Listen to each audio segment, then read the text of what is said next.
ಅವರಿಬ್ರು ಅಕ್ಕಪಕ್ಕದ ಮನೆಯವರು, ಸಂಬಂಧಿಕರೇ ಆಗಿದ್ರಿಂದ ಅನ್ಯೋನ್ಯವಾಗಿದ್ರು. ಆದರೆ ಅದೊಂದು ಕಾರಣಕ್ಕೆ ಅಲ್ಲಿ ನೆತ್ತರು ಹರಿದಿದೆ.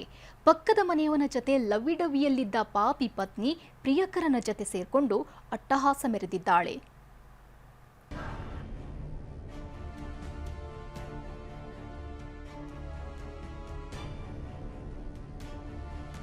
ಪ್ರಿಯಕರನ ಜೊತೆ ಸೇರಿ ಗಂಡನನ್ನ ಕೊಲ್ಲಿಸಿದ ಪಾಪಿ ಪತ್ನಿ.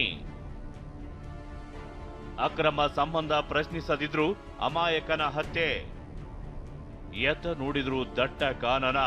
ಈ ಕಾಡಿನ ಮಧ್ಯೆ ಇರೋದು ಇವೆರಡೇ ಮನೆಗಳು. ಇಂಥ ಜಾಗದಲ್ಲೇ ಘೋರವೇ ನಡೆದು ಹೋಗಿದೆ. ಮಾಡದ ತಪ್ಪಿಗೆ ಅಮಾಯಕ ಬಲಿಯಾಗಿದ್ದಾನೆ.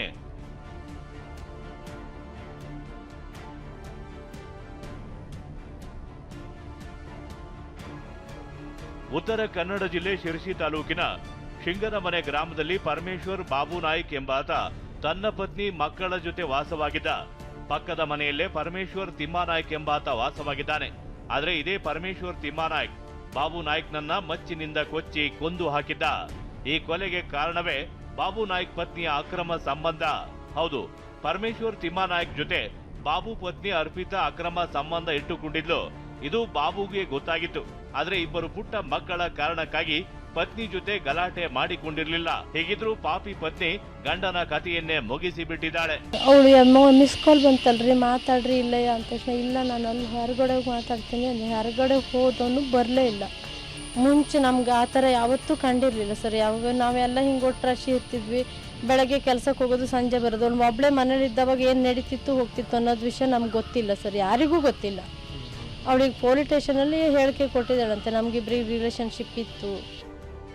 ಪರಮೇಶ್ವರ್ ತಿಮ್ಮಾನಾಯ್ಕ್ ಹಾಗೂ ಪರಮೇಶ್ವರ್ ಬಾಬು ನಾಯ್ಕ್ ಸಂಬಂಧಿಕರೇ ಆಗಬೇಕು. ಎರಡೇ ಮನೆಗಳು ಇರೋದ್ರಿಂದ ಅನ್ಯೋನ್ಯವಾಗಿದ್ರು. ಆದ್ರೆ ಇದನ್ನೇ ದುರುಪಯೋಗ ಪಡಿಸಿಕೊಂಡ ತಿಮ್ಮಾನಾಯ್ಕ್ ಬಾಬು ಪತ್ನಿಯನ್ನ ಪಟಾಯಿಸಿದ್ದ. ಇವನಿದ್ರೆ ನಮ್ಮ ಸಂಬಂಧಕ್ಕೆ ತೊಂದರೆ ಅಂದುಕೊಂಡು ನಿನ್ನೆ ರಾತ್ರಿ 8 ಗಂಟೆ ಹೊತ್ತಲ್ಲಿ ತಿಮ್ಮಾನಾಯ್ಕ್ನನ್ನ ಮನೆಯಿಂದ ಹೊರಗೆ ಕರೆದೊಯ್ದು ಮಚ್ಚಿನಿಂದ ಕೊಚ್ಚಿ ಕೊಲೆ ಮಾಡಿದ್ದಾನೆ. ಎಸ್ಕೇಪ್ ಆಗಿದ್ದ ಬಾಬು ಜೊತೆ ಮೃತನ ಪತ್ನಿ ಅರ್ಪಿತಾಳನ್ನು ಪೊಲೀಸರು ಬಂಧಿಸಿದ್ದಾರೆ.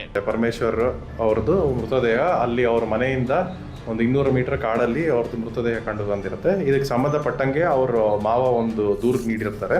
ಇದ್ರ ಸಂಬಂಧಪಟ್ಟಂಗೆ ನಾವು ಪೊಲೀಸ್ ಶಿರಸಿ ಗ್ರಾಮೀಣ ಪೊಲೀಸ್ ಠಾಣೆಯಲ್ಲಿ ಪ್ರಕರಣ ದಾಖಲಾಗಿದೆ.